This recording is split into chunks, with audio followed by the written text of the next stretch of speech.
નમસ્કાર મિત્રો, સરળ સંસ્કૃતમાં તમારું સ્વાગત છે. હું છું દશરથ પટેલ. આજે આપણે વિધિલિંગ લકાર આત્મનેપદ એટલે કે વિદ્યાર્થ આત્મનેપદના રૂપો વિશે અભ્યાસ કરીશું. વિદ્યાર્થ વિધિલિંગ લકાર આત્મનેપદ. પ્રત્યય જોઈએ મિત્રો.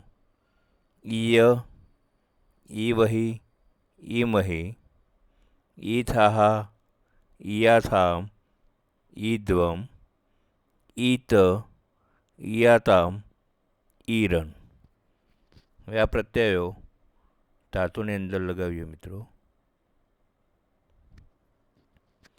અહીં લભ ધાતુ આપેલો છે. લભ પહેલો ગણ આત્મનેપદ. લભ એટલે મેળવવું. હવે લભની અંદર પહેલો પ્રત્યય ઈય લગાવીએ તો નીચે જે આપેલું છે મિત્રો કે લભની અંદર પહેલાં વિકરણ પ્રત્યય અ ઉમેરાશે અને પછી પ્રત્યય ઈ લખશે.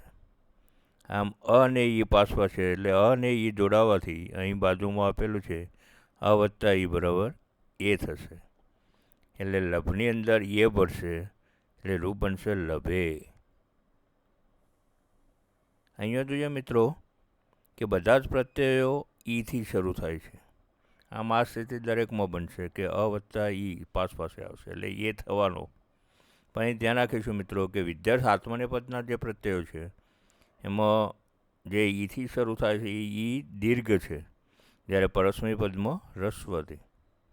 આમ લભની અંદર ય પડશે લભે અને પાછળ જે ય રહે છે એ ઉમેરાશે એટલે રૂપ બનશે લભેય.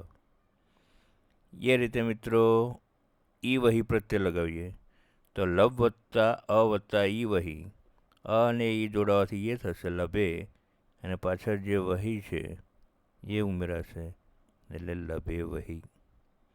એ જ રીતે ઈ મહી ઉમેરીએ તો લભ વત્તા અ વત્તા ઈ મહી, અ અને ઈ એ થશે લભની અંદર એ પડશે લભે અને પાછળ જે મહી છે એ ઉમેરાશે એટલે લભે મહી. ઈ થાહા, લભ વત્તા અ વત્તા ઈ થાહા, અ અને ઈ એ થશે લભની અંદર એ પડશે લભે અને થાહા જોડાશે એટલે લભે થાહા. ઈયાથામ, લભ વત્તા અ વત્તા ઈયાથામ, અ અને ઈ જોડાવાથી એ થશે લભની અંદર એ પડશે લભે અને યાથામ પર તે લાગશે એટલે લભે યાથામ. ઈદ્વમ, તો લભ વત્તા અ વત્તા ઈદ્વમ, અ અને ઈ એ થશે લભની અંદર એ પડશે લભે અને ધ્વમ ઉમેરાશે એટલે લભે ધ્વમ. ઈત, લભ વત્તા અ વત્તા ઈત, અ અને ઈ એ થશે લભની અંદર એ પડશે લભે અને જે ત રહેશે તો લભે ત. ઈયાતામ, લભ વત્તા અ વત્તા ઈયાતામ, અ અને ઈ એ થશે લભની અંદર એ પડશે લભે અને યાતામ જોડાશે એટલે લભે યાતામ. ઈરણ, લભ વત્તા અ વત્તા ઈરણ, અ અને ઈ એ થશે લભની અંદર એ પડશે લભે અને રણ જોડાશે એટલે રૂપ બનશે લભે રણ. તો આ રીતે મિત્રો આપણે રૂપો બનશે. હવે ગુજરાતી જોઈએ મિત્રો કે લભેય એનું ગુજરાત થશે મારે મેળવવું જોઈએ. લભે વહી કે આપણે બે મેળવવું જોઈએ. લભે મહી આપણે મેળવવું જોઈએ. લભે થાહા તારે મેળવવું જોઈએ. લભે યાથામ તમારે બે મેળવવું જોઈએ અને લભે ધ્વમ તમારે મેળવવું જોઈએ. લભે ત એટલે તેણે મેળવવું જોઈએ.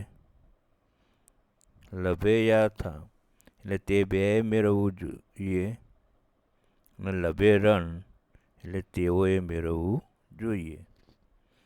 હવે આપણે ચારે ગણના રૂપો જોઈએ મિત્રો કે લભના રૂપો આપણે જોઈ ગયા. હવે વિધ ધાતુ જે ચોથા ગણનું છે એની અંદર વિક્રમ પ્રત્યય ય ઉમેરાશે એટલે બનશે વિધ વત્તા ય એટલે વિદ્ય. અને રૂપો બનાવીએ તો પહેલું રૂપ બનશે વિદ્યેય, વિદ્યેવહી, વિદ્યેમહી, વિદ્યેથાહ, વિદ્યેયાથામ, વિદ્યેધ્વમ, વિદ્યેત, વિદ્યેયાતામ, વિદ્યેરન.